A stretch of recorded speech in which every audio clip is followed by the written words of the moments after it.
Doctor जे Magdum pharmacy college जयसिंगपूरच्या विद्यार्थ्यांनी campus प्लेसमेंटमध्ये उल्लेखनीय यश संपादन करत महाविद्यालयाच्या गुणवत्तापूर्ण शिक्षणाची आणि उद्योगाभिमुख प्रशिक्षणाची पुन्हा एकदा प्रचिती दिली आहे। महाविद्यालयातील विद्यार्थ्यांची देशातील अग्रगण्य औषध निर्मिती कंपन्यांमध्ये निवड झाली असून कुमारी साक्षी वाळके हिची गोवा येथील एनक्यूब फार्मास्युटिकल्समध्ये क्वालिटी अश्युरन्स ऑफिसर म्हणून नियुक्ती झाली आहे। तसेच प्रथमेश पाटील, जुनेद मुल्ला आणि यश सुतार यांची ग्लेनमार्क फार्मास्युटिकल्स गोवा येथे प्रोडक्शन डिपार्टमेंटमध्ये निवड झाली।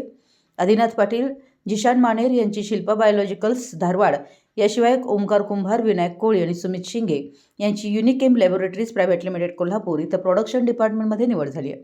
विद्यार्थ्यांच्या या यशामागे महाविद्यालयातील अनुभवी प्राध्यापकांचे मार्गदर्शन, अत्याधुनिक प्रयोगशाळा, उद्योगाभिमुख प्रशिक्षण आणि प्लेसमेंट सेलचे सातत्यपूर्ण प्रयत्न महत्त्वाचे ठरले आहेत।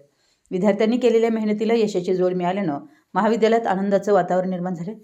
या यशस्वी विद्यार्थ्यांचे संस्थेचे chairman doctor Vijay Magdum, vice chairperson advocate doctor Sonali Magdum, कार्यकारी संचालक डॉक्टर सुनील आडमोठे, महाविद्यालयाचे प्राचार्य doctor Shitalkumar Patil, training and placement विभाग प्रमुख सहयोगी प्राध्यापक विनोद पाटील तसेच सर्व अध्यापक व शिक्षकेतर कर्मचाऱ्यांनी अभिनंदन करून त्यांच्या भावी वाटचालीस शुभेच्छा दिल्या।